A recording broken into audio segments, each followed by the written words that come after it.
Independent Urdu के Facebook live में खुश आमदीद।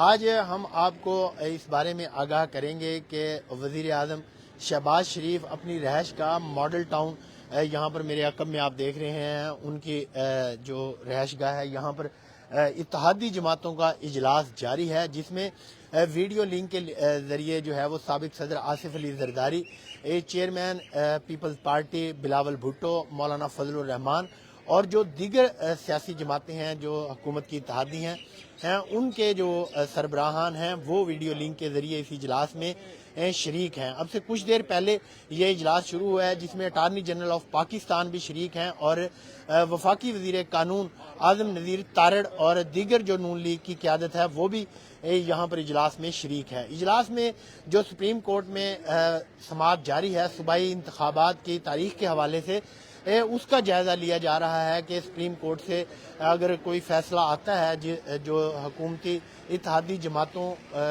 जैसा कि चाहती हैं उसके ख़िलाफ़ अगर कोई फैसला आता है तो उस पर क्या कानूनी लाहे अमल अख्तियार किया जाएगा। इसी तरह अगर इनके हक़ में फ़ैसला आता है तो तब क्या लाहे अमल अपनाया जाएगा। और उस तमाम जो कानूनी पहलू हैं और पार्लियामेंट में इस बारे में जो कानून साजी की गई है, जो चीफ जस्टिस के खुद नोटिस के हवाले से और जो दीगर कानून साजी की जा रही है उस बारे में भी जायज़ा लिया जा रहा है कि आगे क्या लाहे अमल अख्तियार करना है। अभी तक हतमी तौर पर इस इजलास में कोई फैसला नहीं हो सका, लेकिन मुशावरत जारी है। देखना यह है कि इस इजलास में क्या फैसला किया जाता है। यहाँ पर मुस्लिम लीग नून की बीट कवर करने वाले लाहौर के सीनियर सहाफ़ी उस्मान भट्टी मेरे साथ इस वक्त मौजूद हैं। हम उनसे बात करेंगे इस हवाले से। अस्सलाम वालेकुम भट्टी साहब। भट्टी साहब, बताइएगा कि एक पहले भी इत्तेहादी जमातों का इस हवाले से इजलास हो चुका है जो 6-7 घंटे पे मुहित था, आज भी ये इजलास बुलाया गया है। सुप्रीम कोर्ट की समाअत भी आपके सामने है कि चीफ जस्टिस साहब ने जो कहा था कि सोमवार का सूरज जो है वो अच्छी खबर के साथ तुलू होगा, तो क्या जायज़ा लिया जा रहा है, क्या आपके सोर्सेज से कोई बातचीत हुई, क्या हिकमत अमली तय की जा रही है? चौधरी साहब, जो chief justice supreme court of Pakistan के रिमार्क्स थे कि मंडे का जो सूरज है वो अच्छा तलू होगा, अब वो जो नज़र आ रहा है कुछ लोगों को तो वो अच्छा सूरज लगेगा, मगर मे भी जिनके खिलाफ फैसला आएगा उनको सूरज वो कैसा लगता है। तो मैं ये समझता हूँ कि अगर इस मुल्क में इसकी तारीख ये है कि अगर किसी ने सीखा तो वो सियासतदानों ने सीखा। अगर सियासतदान सीख जाते अपने माजी से, पीपल्स पार्टी और नून लीग ने अपने माजी से सीखा और वो लोग आके इकट्ठे बैठ गए। उन्होंने कहा कि एक दूसरे के खिलाफ केसेस बनाने का फायदा नहीं है। कभी फैसले नून लीग के खिलाफ आते रहे, कभी फैसले पीपल्स पार्टी के खिलाफ आते रहे, तो वो फैसले सबको मालूम है। जो आप तारीख गवाह है वो उन जजेस ने लिखे फैसले कि भुट्टो को फांसी गलत हुई। अगर आज साकिब निसार साहब जब वो चीफ जस्टिस थे तो उनकी बातें बाद में आई कि किस तरह चीज़ों को मैनिपुलेट किया गया, प्लांट किया गया। अब यो chief justice supreme court of Pakistan Umar Ata Bandial case को सुन रहे हैं तो इनको अभी से कंट्रोवर्शियल बना दिया गया है।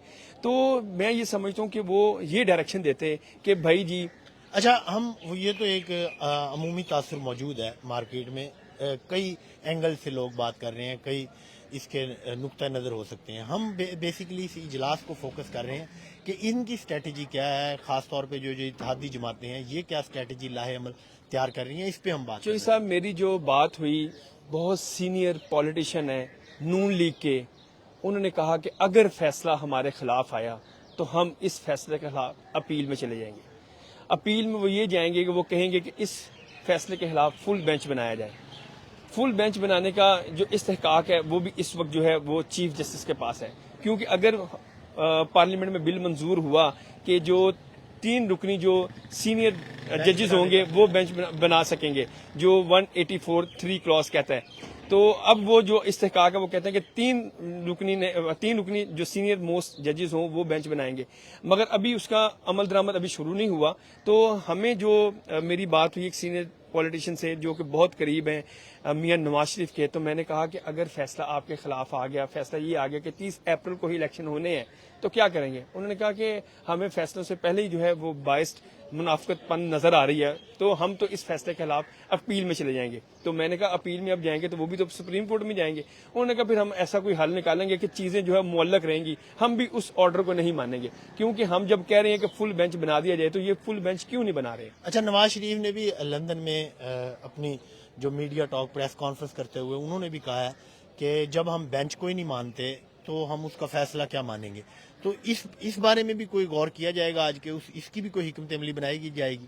چوہدری صاحب یہ جو آج اجلاس بلایا گیا یہ اسپیشلی اسی پرپس کے لیے بلایا گیا کہ منڈے کو جو فیصلہ ہونا ہے, اگر وہ فیصلہ ان کے خلاف آئے گا تو کیا لاہ عمل ہونا ہے, اگر فیصلہ جو ہے وہ ملا جلا سا آیا کہ بھئی آپ 30 اپریل نہیں 30 جون کو کر لیں جو بھی, تو پھر ہماری کیا اسٹریٹجی ہوگی. حکومت اس وقت مائنڈ بنا چکی ہے کہ ہم نے اس فیصلے کو نہیں ماننا, جس کا اعلان کل میاں نواز شریف جو ہے اپنی میڈیا ٹاک میں بھی کہہ چکے ہیں.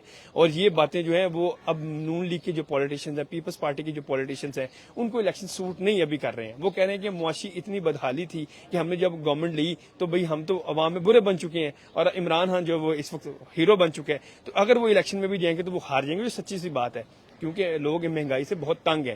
تو دوسرا جواز یہ بھی پیش کیا گیا کہ بجٹ نہیں ہے, نفری نہیں ہے, اس کے علاوہ آروز نہیں ہے, تو چیزیں تو کافی پیش کی گئی. اچھا ایک اور سوال بھٹی صاحب, یہ دیکھیں کہ عوام چیخ رہی ہے مہنگائی سے. معاشی طور پر نواز شریف نے بھی کہا کہ $500 کا ہو جائے گا فیصلہ آ جائے, تو یہ منطق سمجھ نہیں آئی. دوسرا یہ ہے کہ IMF کا جو معاہدہ ہے وہ بھی ابھی تک رینیو نہیں ہو رہا. تو اس ساری معاشی صورتحال میں یہ اتحادی جماعتیں صرف اقتدار کو طول دینے کے لیے تو اکٹھی بیٹھ گئی ہیں. تو مہنگائی وغیرہ یا لوگوں کے مسائل پہ بھی کوئی مشاورت کی خبر آئی ہے کہ صرف اپنے معاملات سیدھے کرنے کے لیے؟ چوہدری صاحب اس وقت مہنگائی سے سب سے زیادہ جو پریشان ہے وہ حکومت ہے. حکومت اس لیے پریشان ہے, ان کے اپنے سٹیکس ہیں کہ بھائی جی کل کو ہم کیسے عوام میں آئیں گے. عوام کہے گی کہ آپ اتنی مہنگا چیزوں کا کر دیا, آٹا اتنا مہنگا, اب آپ دیکھیں آٹے کی لائنوں میں لوگ مر رہے ہیں. یہ کوئی طریقہ تو نہیں ہے نا, اور وہ بھی رمضان ہو. آپ سیدھا سے اتنا سا طریقہ کرتے ہیں کہ اگر آپ نے کسی غریب بندے کو آٹا دینا ہے تو یار آپ بل بھی تو گھروں میں پہنچاتے ہو, آپ سیدھے طریقے سے اس کا آٹا گھر میں بھجوا دو. اور یہ چیزوں سے اب اس وقت حکومت بڑی پریشان ہے کہ اگر ہم اس وقت فوری الیکشن میں جاتے ہیں تو ہم تو بڑے خوار ہو جائیں گے اور ہم تو ہار جائیں گے. تو اس وقت حکومت چاہتی ہے کہ ہمیں تھوڑا ٹائم ملے, ٹائم بائنگ ہوگا تو یہ کچھ ڈیلیور کر پائیں گے. اور اس وقت جو IMF جو ہے وہ بھی اپنی اس ڈیل کو جو ہے وہ فائنلائز نہیں کر رہا, جس کی وجہ سے حکومت بڑی پریشان ہے. اچھا PTI نے جو لاسٹ ان کا اجلاس ہوا ہے اہم رہنماؤں کا, اس میں انہوں نے یہ فیصلہ کیا ہے, 2 رکنی کمیٹی بھی بنا دی ہے شاہ محمود قریشی صاحب کی سربراہی میں, کہ سیاسی جماعتوں سے بات کی جائے, یعنی حکومتی جماعتوں سے. تو آپ کو کیا ایسا لگ رہا ہے کہ آج اس مشاورتی اجلاس میں کوئی یہ چیز بھی طے کی جائے کہ ہاں جی ٹھیک ہے, اگر PTI کے رہنما مل بیٹھ کے معاملہ طے کرنے کی کوشش کرتے ہیں تو ہو سکتا ہے ان کے ساتھ مذاکرات شروع کیے جائیں؟ چوہدری صاحب یہ تو سب سے بیسٹ سولوشن ہوگا کہ اگر سیاستدان ایک ٹیبل میں بیٹھ کے کوئی مسئلے کا حل نکال لیں. دیکھیں عوام بھی پس رہی ہے, سیاستدان بھی پس رہے ہیں. اس وقت تو غریب جو ہے وہ تو بالکل نہ ہونے کے چوہدری صاحب ابھی جو اندر کی کہانی ابھی سامنے آئی نہیں ہے, ابھی تو وہ معلوم ہو جائے گا, کیونکہ PTI تو اس چیز پر فوکس کر رہی ہے کہ 30 اپریل کو الیکشن ہو. اب اس میں قانونی اور آئینی کیا طریقہ کار ہے کہ اگر 30 اپریل سے الیکشن تھوڑا سا اوپر جاتا ہے تو PDM یہ پھر جواز پیش کرے گی کہ اب تو 90 ڈیز سے اوپر ہو گیا, آلریڈی اوپر ہو گئے ہوئے ہیں. تو اب چیزیں نا بڑی کیلکولیٹڈ سی ہیں, بڑی قانون کے اندر دائرے کے اندر رہ کے ہونی ہے. جی تھینک یو. یہ اجلاس ابھی جاری ہے. تحریک انصاف کی جانب سے یہ حکمت عملی کا اعلان کر دیا گیا ہے کہ وہ سیاسی جماعتوں کے ساتھ مل کر بیٹھ کر جو ہے وہ معاملہ طے کرنے کو تیار ہیں.